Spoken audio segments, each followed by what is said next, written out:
La pluie martelait le toit du porche la nuit où mon mari m'a tendu un sac poubelle en guise de parapluie. Après 20 ans de mariage, Aaron se tenait sur le seuil de cette maison que j'avais récurée, décorée et investie de mes prières, me regardant comme on regarde un inconnu qui s'est attardé trop longtemps. Les cendres de sa mère étaient à peine froides en terre. « J'avais juste besoin que tu t'occupes de ma mère », a-t-il dit, aussi calme qu'un homme lisant sa liste de courses. J'ai attendu qu'il rie, qu'il dise que c'était une mauvaise blague. Il ne l'a pas fait. Il m'a ordonné de faire mes valises. Il m'a dit de ne rien attendre de lui. Je veux vous raconter comment je me suis retrouvée là, sur mes propres marches, avec une valise et sans manteau, car cela ne s'est pas produit en une nuit. C'est arrivé sur 3 ans, une érosion lente, comme une berge qui disparaît sans que personne ne s'en aperçoive, jusqu'à ce que la maison bâtie au bord commence à pencher. Je m'appelle Rachel, j'ai 45 ans, jusqu'à il y a 3 ans, j'étais professeur des écoles en CM1 dans une petite commune de province. J'aimais ce métier avec ce genre d'amour qui ne demande rien en retour. L'odeur du bois des crayons taillés, le brouhaha des 26 enfants qui récitent l'alphabet. La façon dont le visage d'un enfant timide s'éclairait quand il comprenait enfin une leçon de mathématiques. J'ai tout abandonné l'année où Evelyne, ma belle-mère, a été diagnostiquée avec la maladie d'Alzheimer. Aaron disait qu'elle avait besoin de quelqu'un en qui elle avait confiance, quelqu'un de patient, quelqu'un qui ne la placerait pas en EHPAD comme un vieux meuble dont personne ne veut. Il disait que ce serait temporaire. Il disait qu'on embaucherait quelqu'un. Finalement, n'est jamais arrivé.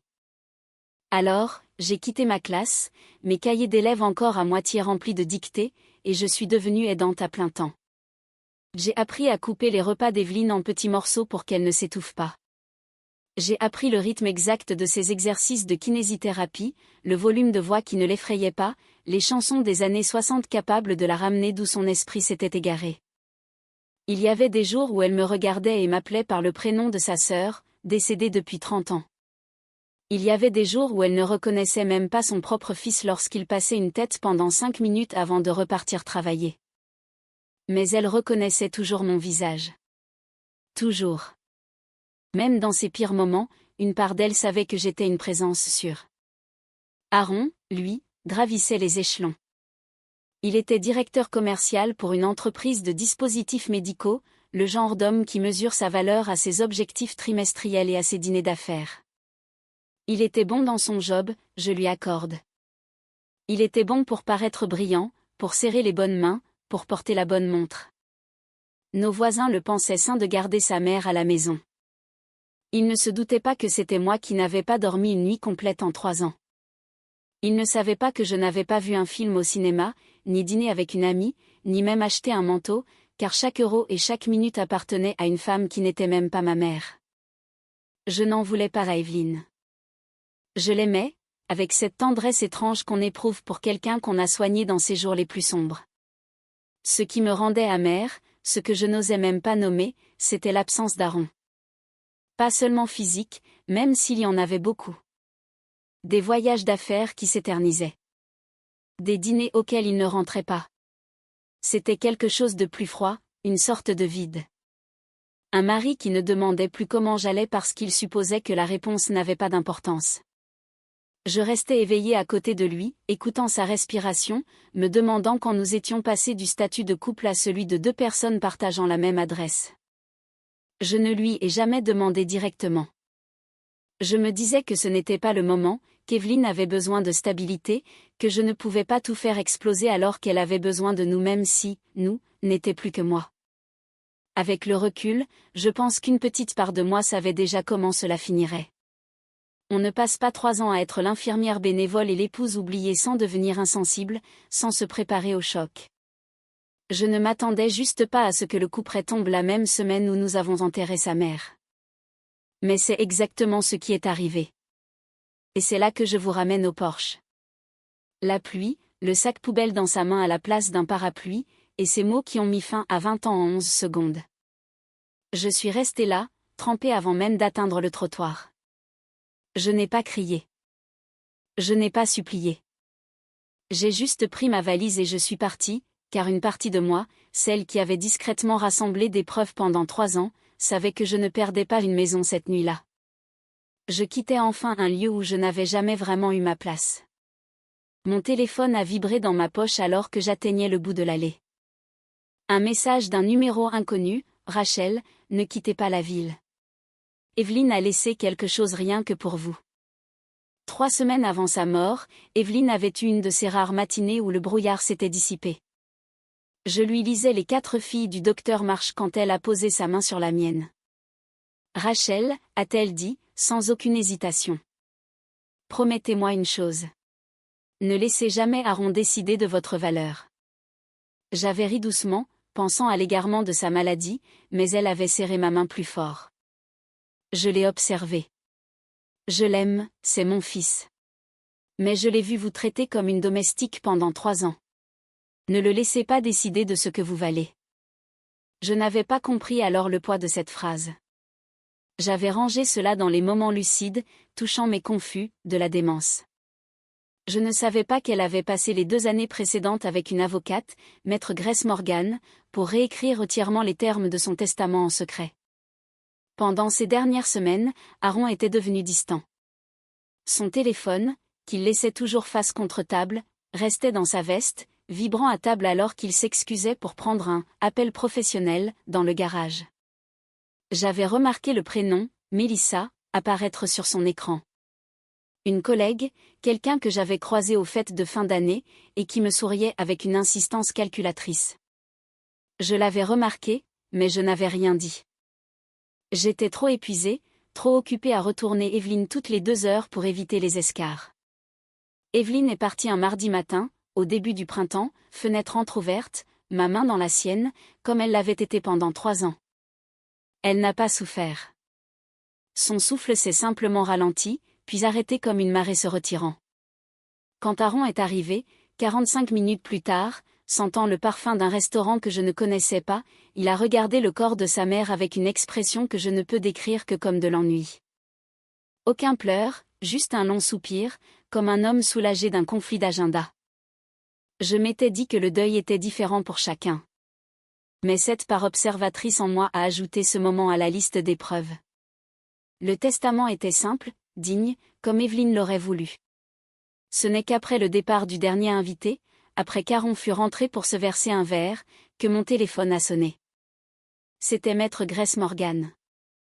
Madame Nelson, Evelyne m'a demandé très spécifiquement d'attendre exactement 7 jours après son enterrement avant de vous contacter. Il y a des choses que vous devez savoir, Rachel. Des choses qu'Evelyne a préparées bien avant de tomber malade. Les 7 jours ont passé, suspendus. Le 7e jour, j'ai trouvé le courage de dire à Aaron que je voulais reprendre les saignements. Il a posé sa fourchette très délibérément, me regardant comme si j'avais suggéré quelque chose d'absurde. Enseigner, a-t-il répété, avec un rire condescendant. Il m'a dit que l'éducation avait évolué sans moi, que j'aurais de la chance si on me laissait corriger des copies. Puis son visage a changé. Rachel, je n'avais besoin que tu t'occupes de ma mère. Il a ajouté, froidement, qu'il avait toléré 3 ans d'un mariage qui ne signifiait plus rien pour lui car sa mère avait besoin d'une aide à plein temps et qu'il ne pouvait pas se permettre une professionnelle. Maintenant qu'elle est partie, a-t-il dit, toi aussi. Il a sorti de sa poche le double des clés de la maison, l'a posé sur la table comme un point final, et a ouvert la porte. C'est là que je suis partie sous la pluie. Je n'ai pas pleuré. Je me suis enregistrée dans un hôtel dont la moquette sentait l'eau de Javel. Une fois dans la chambre, je n'ai pas pleuré tout de suite. J'ai juste regardé la télévision sans son, ressentant une clarté brutale, le brouillard se levait enfin. Aaron, lui, était en train de passer un coup de fil à Melissa. C'est fait, lui a-t-il dit. Je suis enfin libre. Il n'avait aucune idée, en buvant son whisky, de l'erreur qu'il venait de commettre. À 20h30, alors qu'il rentrait chez lui, il a vu 2 SUV noirs garés devant la maison. Maître Grace Morgan en est sortie, dossier sous le bras. Elle lui a annoncé que, contrairement à ce qu'il croyait, le testament qu'il connaissait avait été remplacé 2 ans plus tôt par un trust irrévocable qu'Evelyne avait établi en toute lucidité. La maison n'avait jamais appartenu à Aaron. Elle était restée au nom d'Evelyne jusqu'à sa mort, date à laquelle la propriété revenait entièrement à celle qui avait été son aide de vie principale jusqu'au bout.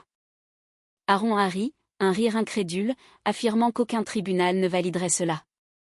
Grace, imperturbable, lui a lu la clause, la bénéficiaire était explicitement Rachel Ann Nelson.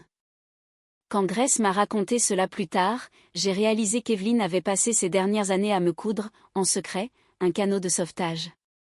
Aaron avait 48 heures pour évacuer les lieux. Quand je suis revenue le lendemain, il était entouré de cartons, la peur commençant à transparaître sous sa rage.